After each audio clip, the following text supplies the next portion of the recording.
Here's a story I've been waiting to redo for a while, y'all.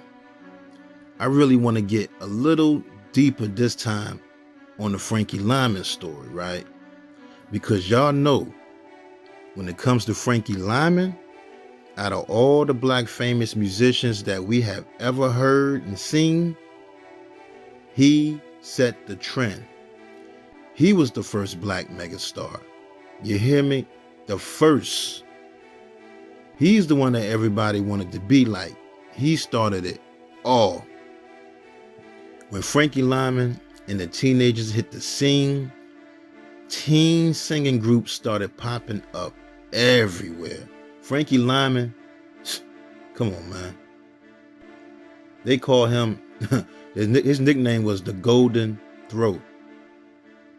The first teenage rock and roll star, and many believe him and the teenagers were the ones that helped change the music business in the 1950s. They say he would have been bigger than Sammy Davis Jr., Frank Sinatra, and Nat King Cole. Even Nat King Cole once watched him perform live with Natalie Cole as a little girl in his arms. Wow. Now here's a few artists that said that Frankie Lymon and the teenagers inspired them, right? Michael Jackson, Diana Ross, the Chantels, the Temptations, George Clinton, Smokey Robinson, Stevie Wonder, the Beach Boys, Billy Joel, and Barry Gordy even based the Jackson 5 sound on Frankie Lymon and the teenagers' music. But the crazy part is this though, y'all. Frankie Lymon and the teenagers' career only lasted a year and a half.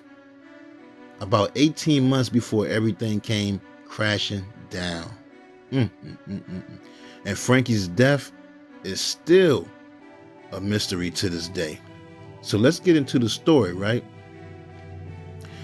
Now, Frankie Lymon was born on September 30th, 1942 in Harlem, New York. Now, he had 3 brothers and 1 sister. And his mother, Jeanette Lymon, was a maid working for a white family. And his father, Howard Lymon, was a truck driver. And at a young age, he learned how to sing from his father because both of his parents were also singers in the gospel group called the Harlemaires. And Frankie and his brother, Louie and Howie, used to sing in the Harlemaire Juniors. But now growing up, it was rough for Frankie though. It was rough for Frankie and his family to the point he even went and got a job at a very young age after his parents separated.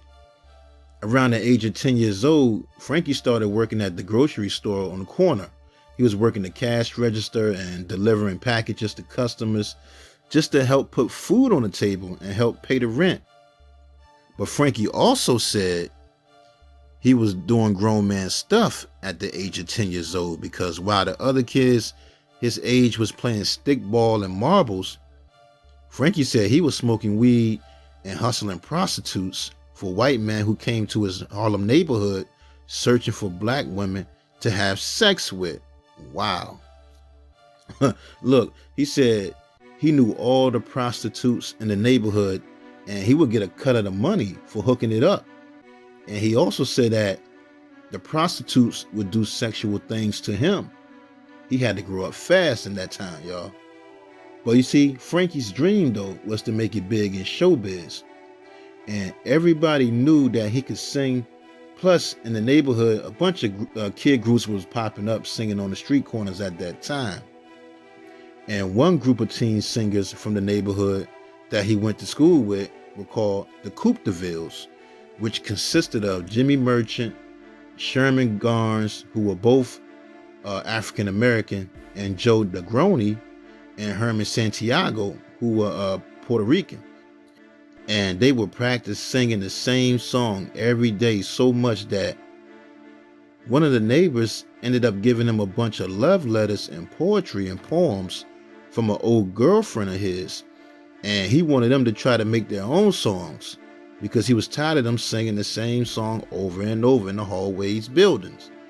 And in that batch of letters, there was a poem called Why Do Birds Sing So Gay, in which later on became the song Why Do Fools Fall in Love. But we'll get to that later on. Now, Frankie and the Coupe de Villes, right, they were friends. And Frankie admired them. He just loved their singing style, and he would follow them around all the time, begging to join the group.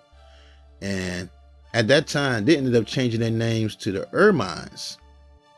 And Frankie was determined to be part of that group, even though him and his brothers and another one of their friends had their own group called the Esquires at the time.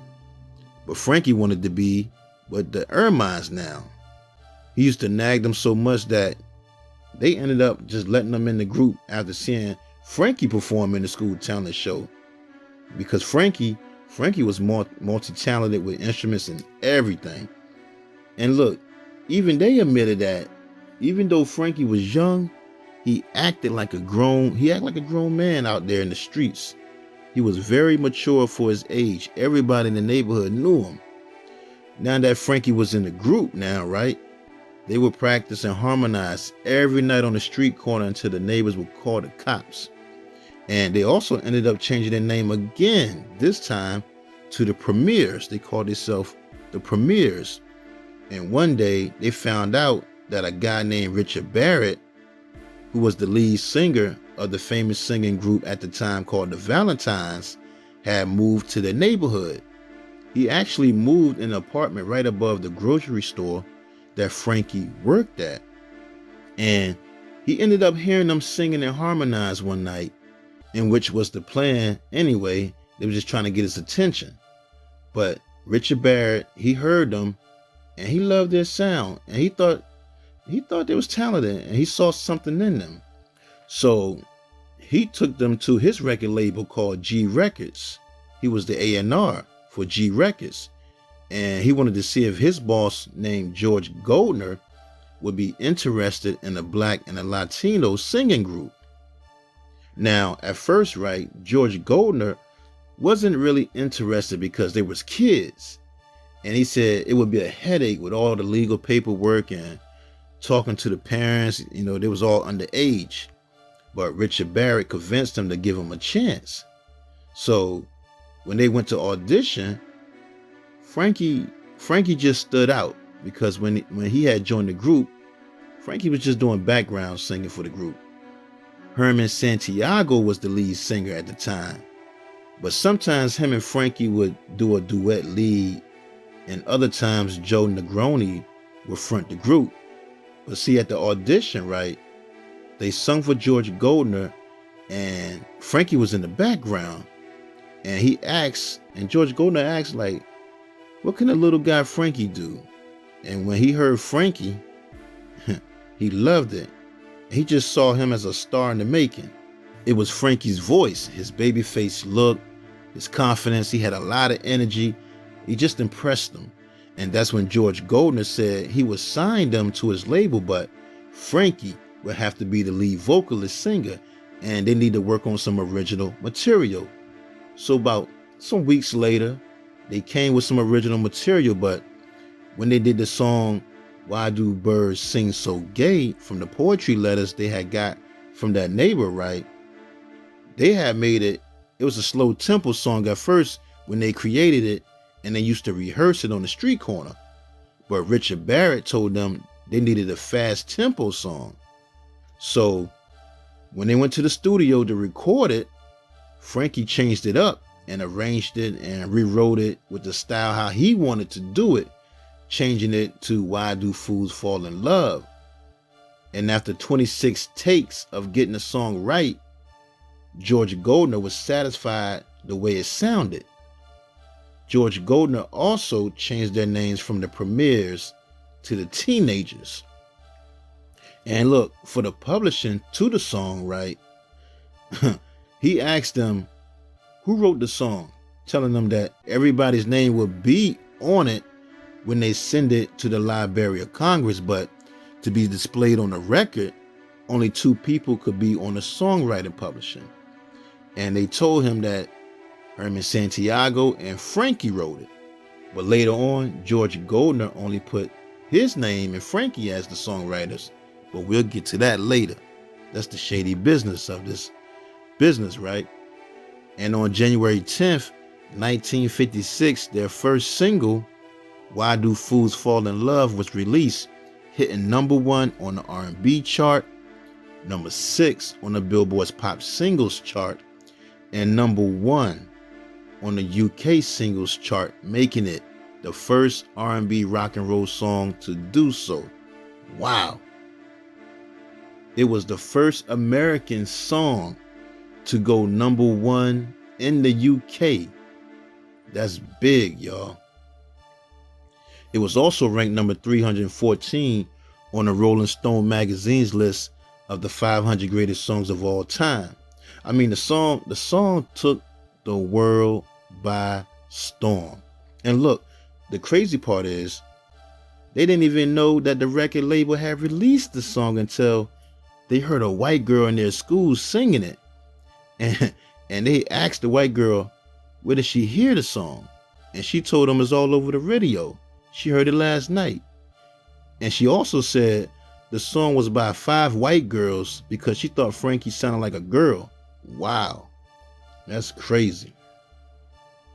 And they was just shocked because they was telling everybody for months that they had a record deal, but people weren't believing them because they didn't have nothing on the radio. And look, Frankie and the teenagers said all the kids in the school were singing it in class, through the hallways and everything. And when they saw them on TV, they had the kids going crazy from the way they dressed up in matching outfits, which would later on set the trend for a bunch of other groups. Now here's the crazy part though, right? The song was so hot around the world that some white artists took the song and put their spin on it. Look, artists like Gail Storm, Gloria Mann, and the group The Diamonds all did a cover of the song the same year and was on the charts with it. Wow. That's sad, man. It's a shame, man.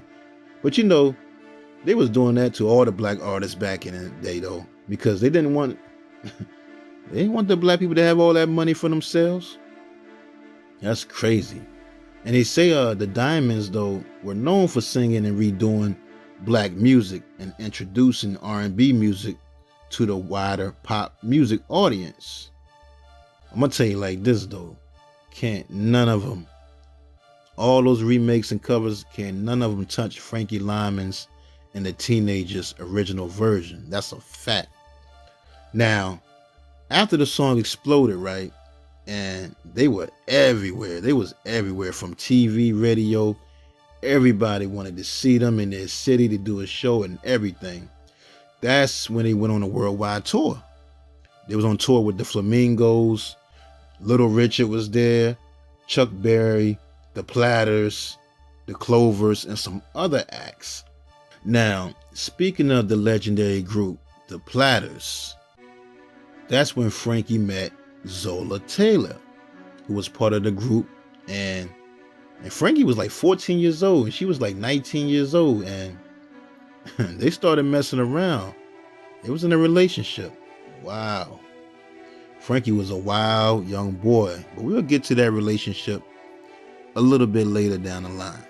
So they were touring all around the world and they had to leave their school because they was on the road so much. So they enrolled in the School for Professionals and took correspondence courses with tutors while on the road. Now, they also appeared in the Alan Freed teen movie called Rock, Rock, Rock, which was big at the time. But you know, also around that time, while they was touring, they dealt with a lot of racism, especially when they toured down south. And look, the other white groups that they were touring with at the time, they could stay in nice hotels, but the black musicians had to stay in the black motels, which were pretty much like shacks. And their bus driver, who was also white, would have to go to the restaurants for them and order food because blacks weren't allowed in the South during that time. And another thing was, some angry whites would have picket lines around the venues, and some of the southern states where they performed at, they would have signs that would say things like, These black niggas are coming here to perform with their music and their wavy hair to steal our white girls. But here's the crazy part. But all the kids that love their music, both black and white kids at that time, they love the music, will also be out there with picket signs in other locations saying rock and roll is here to stay. Because look, y'all, this was the first time that kids felt like they had music that represented and spoke to them. Frankie Lymon was the most popular group in the world. They loved them, man. And you know, they was releasing more songs too that hit the Billboard. What? I Wanna Be Your Girl was on there. Who Can Explain? I'm Not a Juvenile Delinquent. The ABCs of Love was all hits, top 10 hits. Now successful with a #1 group, the owner of the label, George Goldner, he wanted Frankie to start recording solo songs because they were preparing him to go solo, which caused problems with the group. Because the group, the teenagers, the rest of the guys already felt some kind of way when he changed the name to Frankie Lymon and his teenagers. And when they asked and confronted Frankie about it, going solo, Frankie told the group, yeah, that's what he wants to do. So management, they broke up the group, man. I think they was on tour. They was on tour in Europe too when that happened. I guess they just felt that Frankie was the star of the group. Plus it's easier to just deal with one and just pay Frankie, because that way management could make and still twice as much more money. Yeah. And plus some of the other members and the teenagers kind of knew the business a little bit. So, you know, they're trying to separate them. Because look, they was doing them dirty too when it came to the money. Management was doing them dirty. They would give them like a small allowance, like $25 a week. And they told Frankie and the guys that the rest of the money they was making was supposed to go into a trust fund for them until they turned 21 years old, because they was all underage. Frankie them, they was grossing millions of dollars from the tours, TV appearances, record sales, and everything, but they was getting cheated. And you know what's sad? When they all turned 21 and checked their trust fund, it only had $1,700 in there. Wow. But we're going to get to that later on too. Anyway, right, so the group broke up after only being together for a year and a half and doing over 500 shows. They break up after finding out that Frankie would be going solo, and that led to a lot of fights and arguments, fist fights. But you know what? They were still friends though. They were still cool. It was the management that was causing them to break up. And to try to keep the peace, the label told the rest of the teenagers that they would record their own album, but it never happened. It never happened. And later on, they was released from their contract. But see, here's the thing about George Goldner, the CEO of G Records, right?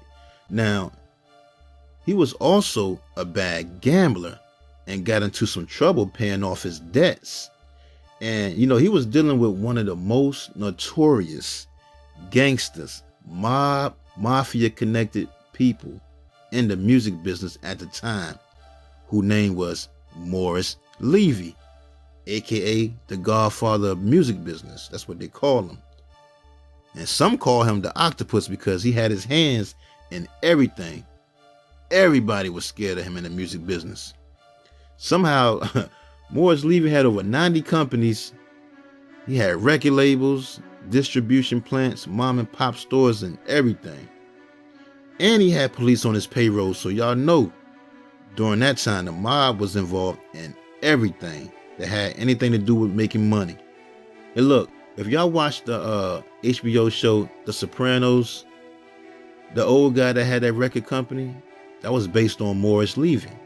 But anyway, right, George Goldner, he ended up selling his record label to Morris Levy. And now Frankie was signed to his label called Roulette Records as a solo artist.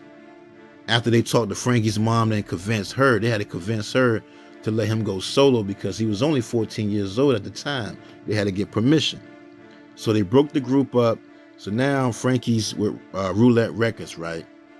Now he's earning $5,000 a week to perform, and he performed the song Goody Goody by himself for the first time on the Ed Sullivan Show. And the songs My Girl and Little Girl was released off his solo album titled Rock and Roll with Frankie Lymon. But by this time, though, Frankie's voice had changed and became more mature and had deepened. Now, another one of his first big shows was on July 19th, 1957 for Alan Freed's live ABC TV show called The Big Beat, right? Now, on that show, Frankie started dancing with a white teenage girl while he was performing his song Little Bitty Pretty One, which had a lot of white people mad because at the time, black and white teenagers were separated by a red wire on the dance floor. You didn't do that. You didn't dance with no white girl if he was black. And when he did that, he made history. Frankie became the first black man to dance with a white girl on live national television. But he also caused Alan Freed's The Big Beat Show to be canceled. Wow. Because you got to remember, just a couple years before Emmett Till was killed, he was murdered because they claimed he whistled at a white woman. And Frankie Lymon was dancing with one on TV. That's crazy. Y'all make sure y'all check out that Emmett Till story I did too on my channel. But anyway, right, Roulette Records, I think Frankie found out that being a solo artist wasn't all what it's cracked up to be, because even though he was having some success as a solo act early on with Morris Levy, when he started doing the clubs, they wouldn't pay him much because they wanted the teenagers with him. So they wouldn't pay him that much. So now he probably felt depressed because his career was kind of going down. It wasn't all that. When Morris Levy had control of his whole career, it wasn't doing that good. It was kind of going down, and his friends was gone, his high school friends was gone. He was basically just alone and around people he really didn't know at a young age. But see, here's the real problem Frankie was dealing with at the time. It was drugs. He became a heroin addict at 15 years old. Now, in an interview, he said he was first introduced to heroin when he got into the show business when he was about 15 years old by a woman twice his age. Frankie said he liked older women because he didn't like the girls that was his age because they didn't know anything about life. He went for the women that was 25 and older because they was less trouble and more rewarding, and said he would have a woman in every city. Wow. But look, he said when he first did heroin, he was at a New Year's party with a lot of other musicians who was shooting up heroin. And that woman, who was twice his age at that same party, showed him how to skin pop, which was a technique you prick your skin with a needle to get a mild kick. Now, he also said he knew drugs were bad and he never intended to get addicted, but being so young at that time, he got daring and he started shooting it up in his veins. And he said he tried to kick the habit a lot of times, but he would just go back to it, especially after his mom died, and he went right back to it using. Now, in 1961, he ended up going to rehab and trying to get off heroin, but he just couldn't shake it. He just couldn't shake the habit. And he got so desperate for some money to buy drugs that he sold his publishing to Morris Levy for only $1,500. Wow. That's crazy. The man was grossing millions, worth millions, and he sold his publishing to his label boss, Morris Levy, for only $1,500. The crazy part is, after he sold the publishing to him, Morris Levy and him went their separate ways. Morris Levy, he let him out his contract because he didn't need Frankie no more. He was a stone cold junkie by then. So now free agent, looking for a record deal. He did he did end up signing with some labels. I know one was 20th Century Fox Records. Um, he released a couple songs on there, and another label was Columbia Records. But he was on drugs so bad at the time they ended up dropping him. Also around that time, he started dating a woman named Elizabeth Waters, and they had got married in January 1964. But come to find out, she was still married to her first husband at the time, but they were separated though. And they say she gave birth to Frankie's only child also. Baby name was Francine, who ended up dying 2 days after birth, which led to Frankie doing more drugs. Now, after that, Frankie ended up moving to Los Angeles to revive his career, and he got back with Zola Taylor from the Platters, and they started messing around again, but months later, they broke up because of his drug habit and the money he stole from her, which led to a foreclosure on her house that he was supposed to be paying while she was on tour. And there was rumors that they once got married in Mexico back in 1965, but Frankie himself once stated that their marriage was a publicity stunt. And Zola also said the whole thing was a joke that she went along with at the time. Now, that same year, right, he made his final television performance, which was on the Hollywood A Go-Go show at the age of 22 years old. And he looked pretty bad on that show too, y'all.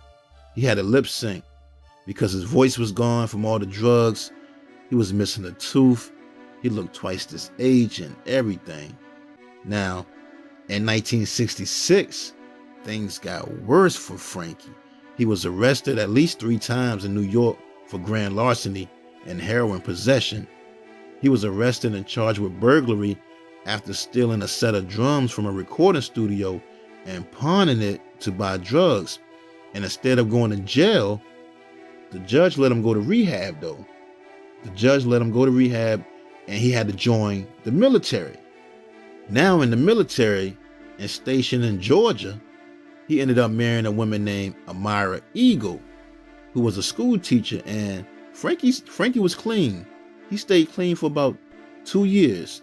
He started going to church and everything. He would still perform on the weekends and do shows every chance he got, which led to him becoming dishonorably discharged from the army after he went AWOL.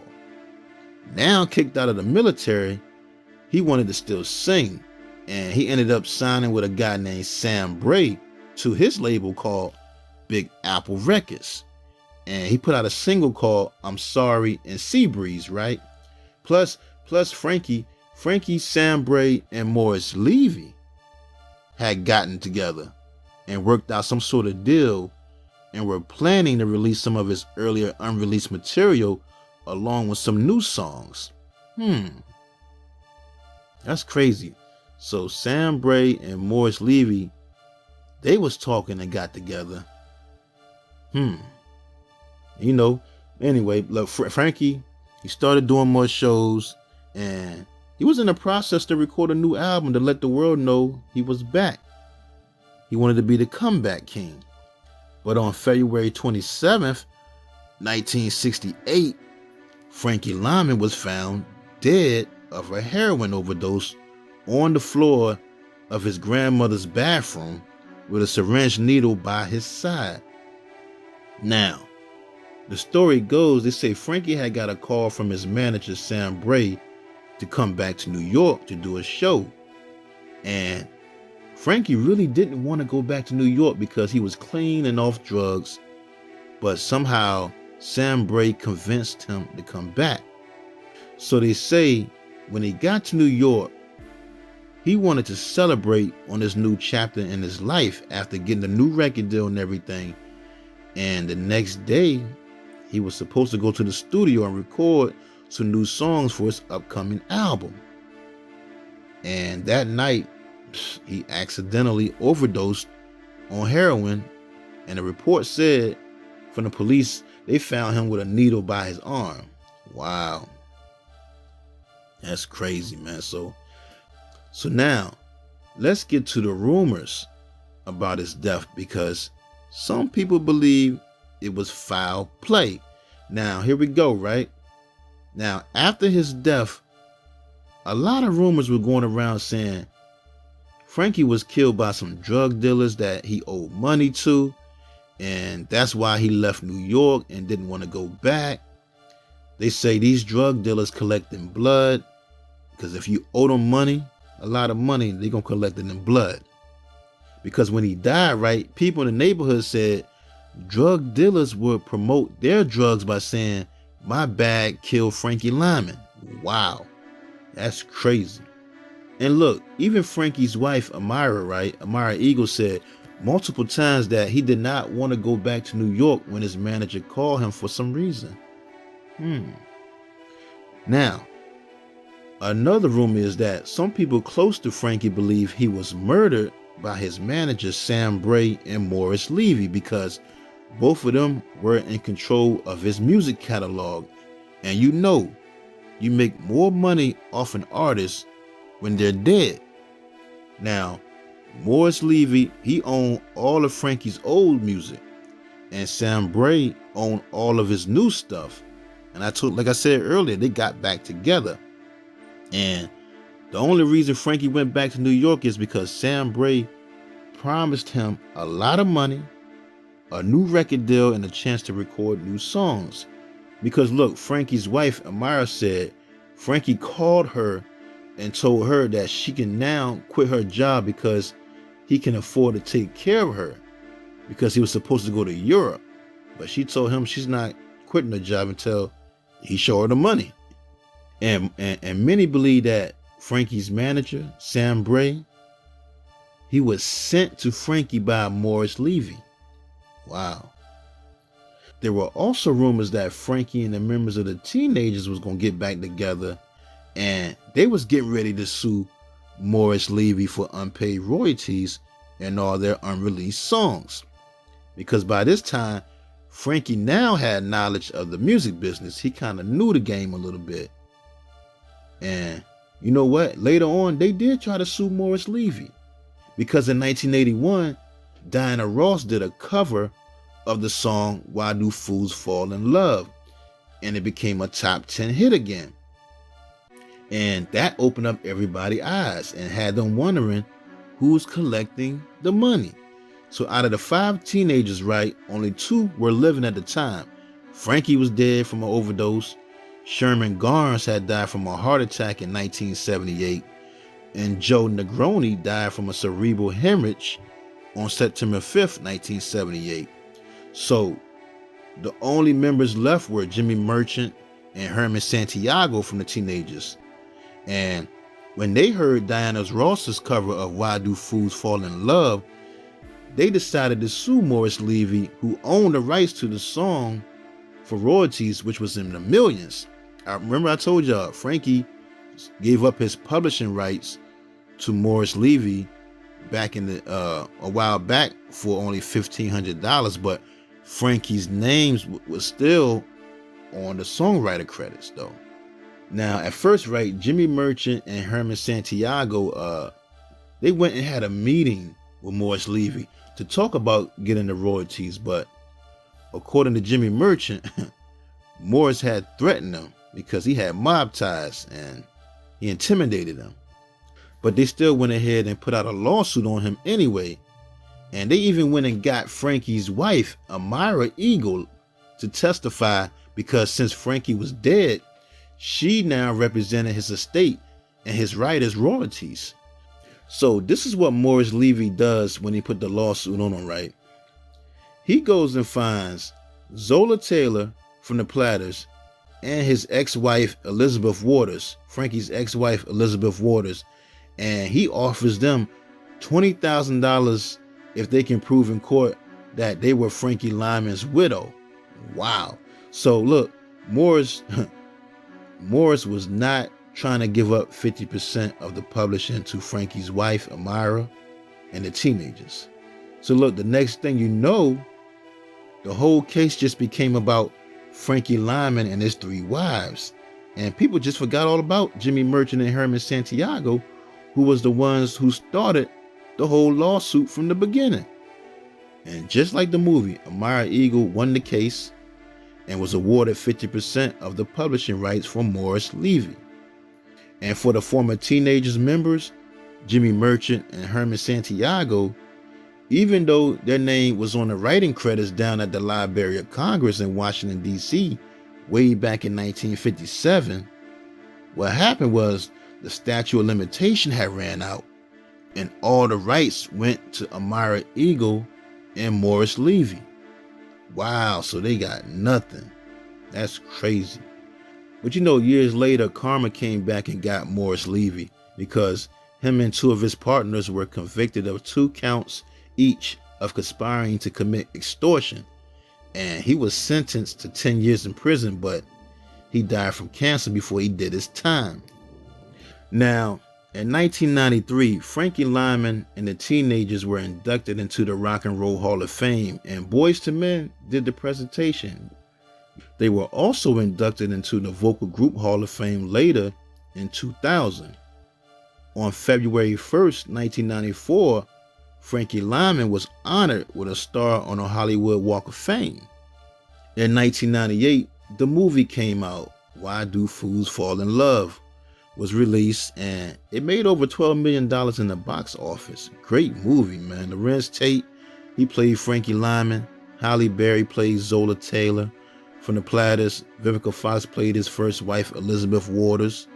And Leela Rashawn, she played his last wife, Amira Eagle. Great movie, though. Love the movie. I think they all did a good job in that movie, man. They were supposed to have did a Frankie Lymon movie back in 1973, and R&B singer Ronnie Dyson, if y'all remember him, he was supposed to play him back in the day, but I don't know whatever happened with that. I know Ronnie Dyson, he died when he was 40 years old. What's crazy though? Frankie Lymon, look, check this out though, right? Frankie Lymon was buried at St. Raymond's Cemetery in the Bronx, but for years, his grave was unmarked with no tombstone. He didn't have a headstone on his grave, y'all. So look, a music store owner named Ronnie Italiano wanted to help put a headstone on his grave. And they contacted Frankie's widow, Amira, in Georgia about raising money to buy Frankie a headstone. And she agreed and she liked the idea. So Ronnie Italiano did a benefit concert with some singing groups, and they ended up raising $3,000 for the headstone. So they was getting ready to put it on, right? But then Amira told them to hold off on placing the stone on his grave because she was having legal problems with 2 other women who both claimed that they were Frankie's wives. That was during that time. So after Amira won the case, she went and put a headstone on his grave herself instead of the ones the fans had raised the money for. So the headstone Ronnie Italiano and the fans did, it just sat in the window at his music store on display until Ronnie died. Once Ronnie passed away and his store ended up closing down, one of their close friends ended up buying the headstone for $250, and she kept it in her backyard for years. But in 2020, the headstone that they had made was loaded up and shipped to Michigan, to the Michigan Rock and Roll Legends Hall of Fame Museum. Man, it's just so much crazy stuff about Frankie, man, that I can still get into, but I'm tired of talking now. There's still a lot more information out there on Frankie I ain't even get to, but look, check out some of the interviews that Jimmy Merchant and Herman Santiago, who are the only 2 living members of the Teenagers that's still alive. They got a lot of interviews on YouTube y'all can check out. They tell you some stories from back in the day. But Frankie Lymon, man, true legend, died so young.